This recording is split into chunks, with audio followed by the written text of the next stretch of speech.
His books are thought-provoking and go against the grain of most other personal finance gurus. One of his most well-known concepts is the cash flow quadrant. He challenges your thinking around making active or passive income and forces you to think about whether you're going to be an employee, business owner, self-employed, or investor. Mentor me, Robert. The diagram my rich dad showed me when I was a little boy was a diagram known as a cash flow quadrant. And the quadrant is made up of the 4 different people who make up the world of business. So my rich dad said, in the world of business, there's E's. And E's stand for employees. An employee, he says, you can always tell who they are by their core values. And what the employee, whether the president or the janitor of the company, will always say the same words. The words are, I'm looking for a safe, secure job with benefits. That's what makes them an employee, because their core values are security. The other one of the 4 is the S, or the small business owner or the self-employed. And again, their core values will cause them to use the same words, which are, if you want it done right, do it by yourself. S means they're also solo. They're generally one-person act, or they operate by themselves. On the right side of the quadrant are the B's. And what Rich Dad said the B stood for was big business, or like Bill Gates. Forbes defines big business as 500 employees or more. And their words are different. They say, I'm looking for a good system, a good network, and the smartest people I know to help run my business. So they're unlike the S, they don't want to run the company by themselves, they want smart people to run their companies for them. And then the 4th of the quadrant is the I, and I stands for investor. These are people who have money work hard for them.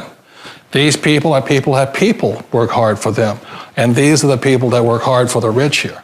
And the thing of note here is that most people who go to school are programmed for the E and the S side. For example, it was my poor dad who always said to me, son, go to school so you can get a nice, safe, secure job. And so my poor dad wanted me to be an employee. And since the time I was a kid, get a safe, secure job, steady paycheck, and benefits. Okay? I didn't want to be an employee. And I said, Mom and Dad, I want to be a rich man. And I fight with my dad. So my mother finally said, son, if you want to be rich, my mother was a registered nurse. And she said, if you want to be rich, the richest people I know are doctors. So my mom wanted me to come over here, be a specialist or a small business person. I said, there's only one problem with that, Mom. Doctors are really smart. And she says, you got a good point there. I'm not going to be a doctor. So I went to school. I have a Bachelor of Science degree. I can drive ships and I can fly planes. I flew for the Marine Corps. But I've never used any of that education because I wanted to become a business owner. So it was my rich dad who basically said to me, become a business owner and learn to be a professional investor. So one of the big differences here between these people is that it's called taxes. See, in 1943, in the U.S., the federal government passed a law that said employees had to pay tax before they got paid. So when you get your paycheck from your employer, you open it up, and voila, the government's always taken a sizable chunk of it. And the harder you work and the more money you make, the more money they take from you. So that's why it's not that good to be an employee, because you can never get ahead, because the more you work, more money you make, the greater they pay in taxes. Now, the doctors and lawyers and attorneys, accountants were all laughing, saying, oh, these guys, they're getting paying a lot of taxes. So naturally, the federal government changed the laws again. So in 1986 in the U.S., a thing called the 86 Tax Reform Act, and it basically took a lot of the benefits away from people who are self-employed, small business, doctors, and lawyers. So today in America, unfortunately, these guys pay the highest percentage in taxes. It is tragic. And a lot of people think they're investors, but what they're really doing is they're just giving their money to people like mutual funds, companies, and all that. So they're investing, but they're not really investors. See, the big tax breaks are on this side. The laws are pretty tight here, but this area is very, very gray. So by being a business owner on the right-hand side of the quadrant, you can make a lot more money and pay a smaller percentage of taxes legally. And the key word is legally. In the investor quadrant, it is possible to make millions of dollars and pay 0% taxes legally. And so it was my rich dad who said to me, he says, Robert, if you really want to be rich, learn to build businesses. It made more sense to him to work hard to build a business, something you owned and something you could pass on for generation to generation to your kids. Whereas my poor dad said, work hard, but my rich dad said, why would you work hard for something you'll never own and you can get fired from right away? Again, that was the difference in values. So my rich dad suggested I learn how to be a business owner and learn how to be an investor. And that's one of the big differences. On this side of the quadrant, these people here work for security. They work for money also. On this side over here, their key value that they want is they want freedom. They don't want to have to work at a job anymore. They don't want to have to work for the rest of their lives. So one of the beauties of business for the 21st century is it allows people to make the transition from the E and the S side to the B side especially. And so you can become a big business owner. And the difference between an S and a B, small business and big business, is most of these guys can't quit working. Most small business owners, if they stop working for more than a month, the business collapses. You know, they don't really have a business. Most of these people own a job.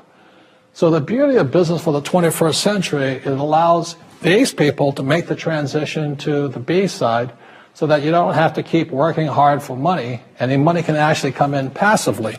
Then once you have your business up and running, then I always recommend you then begin investing with your excess cash, paying less and less in taxes. And that's the reason the rich are getting richer. For people who want to make the shift over to the B quadrant, which is what I would recommend for people, one of the beauties of a network marketing company is that you can do that for a very low price. And that's why I talk to people about considering network marketing.